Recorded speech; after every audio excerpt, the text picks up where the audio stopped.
সুপ্রিয় দর্শক শ্রোতা, আসসালামু আলাইকুম। ট্রান্সপারেন্সি ইন্টারন্যাশনাল বাংলাদেশ বা টিআইবি সদ্য একটি প্রতিবেদন প্রকাশ করেছে, যেই প্রতিবেদনটির মধ্য দিয়ে বাংলাদেশ জাতীয়তাবাদী দল বিএনপির নির্বাচনী প্রচারণা এবং নির্বাচনে যে ভোট চাওয়ার যে আকাঙ্ক্ষা, সেই জায়গায় তারা পানি ঢেলে দিয়েছে। এই প্রতিবেদনটি এমন এক সময় তারা প্রকাশ করেছে, যেই সময়টি নির্বাচনের একেবারেই সন্নিকটে, মাত্র 9 দিন বাকি। এই 9 দিন বাকি থাকতে ট্রান্সপারেন্সি ইন্টারন্যাশনাল বাংলাদেশ বা টিআইবির এই প্রতিবেদনটি বিএনপির জন্য একটা মরার উপর খাড়ার গা হিসাবে দেখছেন অনেকেই। দেখুন, এমনিতেই বাংলাদেশের রাজনীতিতে বিএনপি অনেক চাপে আছে এই মুহূর্তে। সন্ত্রাস, চাঁদাবাজ, নানা দুর্নীতি, ব্যাংক কেলেঙ্কারি, ব্যাংক থেকে ঋণ নিয়ে ঋণ না দেওয়া, এরকম নানা অপকর্মের কথা আমরা বেশ কিছুদিন যাবৎ শুনতে পারছি। কিন্তু সদ্য টিআইবি যে রিপোর্টটি প্রকাশ করেছেন, আমরা যদি সংবাদপত্র থেকে একটু পরে আপনাদের শোনাই, তাহলে আরও একটু বেশি ক্লিয়ার হবে। এবং এই রিপোর্টটি যে বিএনপিকে নির্বাচনের আগে বড় ধরনের একটা ধাক্কা দিল, এবং নির্বাচনে মানুষ যখন ভোট দিতে যাবে, এই টিআইবির রিপোর্টটি যদি তাদের মাথায় থাকে বা তারা যদি জানেন, তাহলে যে বিএনপিকে মানুষজন ভোট দিবে না, এটা একটা সুন্দর স্বাভাবিক প্রক্রিয়া। টিআইবি মোটামুটি নির্বাচনের আগে বিএনপিকে পরাজিত করার আরেকটি ট্যাবলেট জনগণকে উপহার দিল আর কি। তারা বলছেন, সংবাদপত্রে যেটা প্রকাশিত হয়েছে সেই জায়গায় আমি কোট করছি, গত 5ই আগস্ট আওয়ামী লীগ সরকার পতনের পর দেশজুড়ে সংগঠিত রাজনৈতিক সহিংসতায় 91.7% ঘটনার সঙ্গী বিএনপির নেতাকর্মীর সংশ্লিষ্টতা পাওয়া গেছে।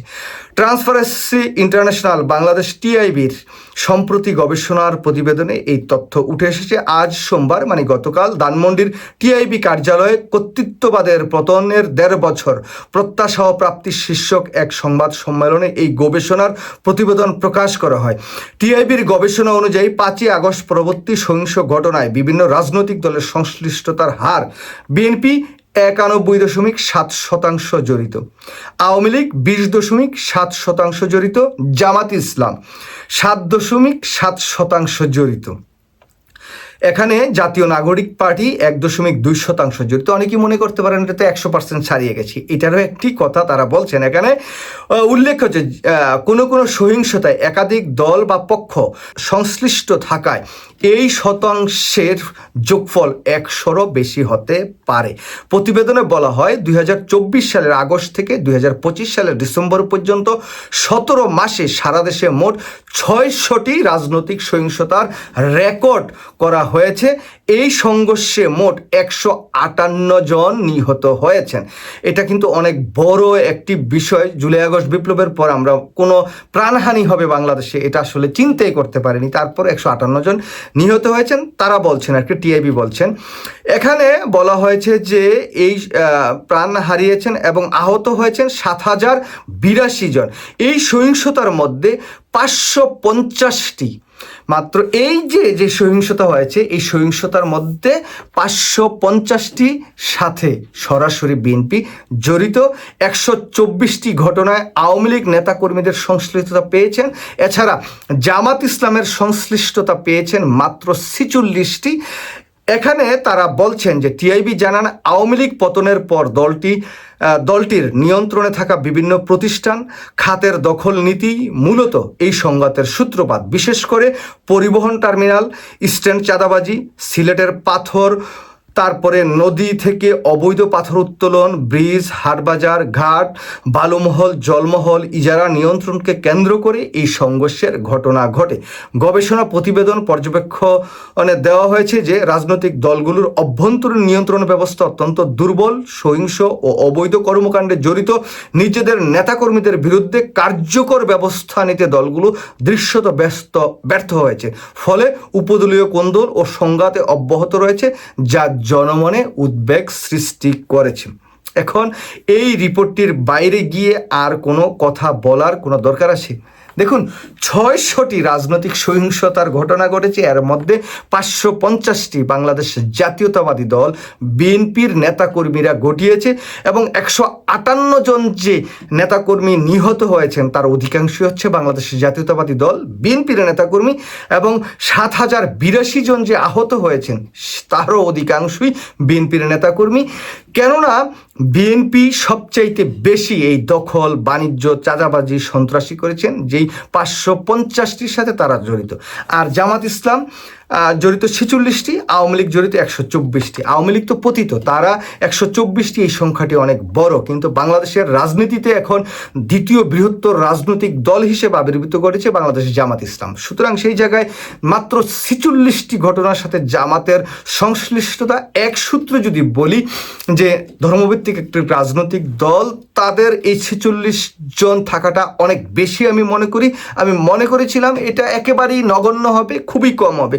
তারপর অন্য দৃষ্টিতে যদি দেখি যে এত বড় একটি রাজনৈতিক দল এই মুহূর্তে যারা দ্বিতীয় সর্বোচ্চ রাষ্ট্র ক্ষমতায় যাওয়ার দাবিদার, তারা 46টি ঘটনা, এটা খুব একটা বেশিও না, মোটামুটি চলে আর কি। যাই হোক, তো এই যে জায়গায় আমি যেটা আপনাদের বলতে চেয়েছি, এই রিপোর্টটি প্রকাশের পর জনমনে কিন্তু বিএনপি নিয়ে যে বিরূপ প্রতিক্রিয়া, সেই জায়গায় আরও এই বিরূপ প্রতিক্রিয়া বাড়বে এবং নির্বাচনকে সামনে রেখে জনগণের ভোট পাওয়ার ক্ষেত্রে বিএনপি কিন্তু আরও ব্যাপকভাবে চাপে পড়বে। এই জায়গায় আমি দেখছি যে বিএনপির নেতা কর্মীরা যে অস্থিরতা, তাদের মধ্যে যে নানা বিশৃঙ্খল আচরণ, সেটা যেমন দৃশ্যমান হচ্ছে, তার সাথে সাথে মির্জা ফখরুল ইসলাম আলমগীর বিএনপির মহাসচিব, তিনি ফেসবুকে স্ট্যাটাস দিয়ে বলছেন যে এটাই তার জীবনের শেষ নির্বাচন, সুতরাং তাকে যাতে জনগণ নির্বাচিত করে। এবং জামাত ইসলামের যে ক্যান্ডিডেট বা প্রার্থী আছে তার প্রসঙ্গেও তিনি বলেছেন যে তিনি অত্যন্ত ভালো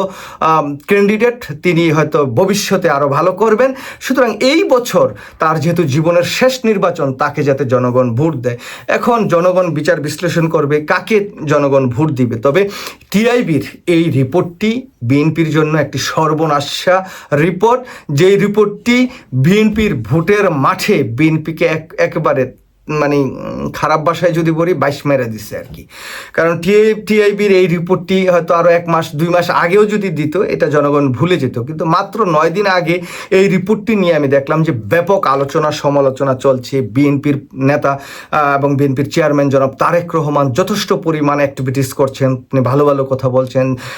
ব্যারিস্টার জাইমা রহমান, তিনিও কিন্তু খুব অ্যাক্টিভিটিস চালাচ্ছেন, চা কফি খাচ্ছেন, ইয়াং জেনারেশনদের সব কিছুই ভালো। কিন্তু তাদের নেতাকর্মীরা যেই আচরণ বিগত 17 মাসে বাংলাদেশে করেছে, সেই জায়গায় বাংলাদেশের জনগণ কিন্তু এই বিএনপির নামক দলটির উপর বিরক্ত, তাদের অনীহা অনেক ব্যাপক আকারে বেড়ে গিয়েছে।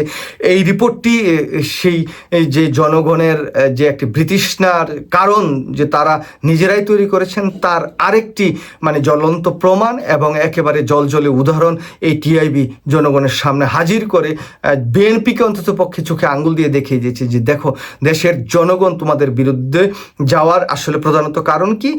এই পতিত স্বৈরাচার বাংলাদেশ থেকে যাওয়ার পর 600টি রাজনৈতিক সহিংসতার ঘটনা ঘটেছে, তার মধ্যে 550টি ঘটিয়েছে বিএনপি, আর এর ভিতরে 124টির সাথে সম্পৃক্ত আছে আওয়ামী লীগ, আর 46টির সাথে আছে জামাত। তো এই জায়গায় এই জন্যই জামাতের প্রতি বাংলাদেশের মানুষের যেই মানে ভালোবাসা বা তাদের যে প্রতি যে সমর্থন, সেই সব কিছুই বাড়ছে। এটা যে জামাত করার কারণে জামাতকে মানুষ সমর্থন দিচ্ছে সেটা কিন্তু নয়।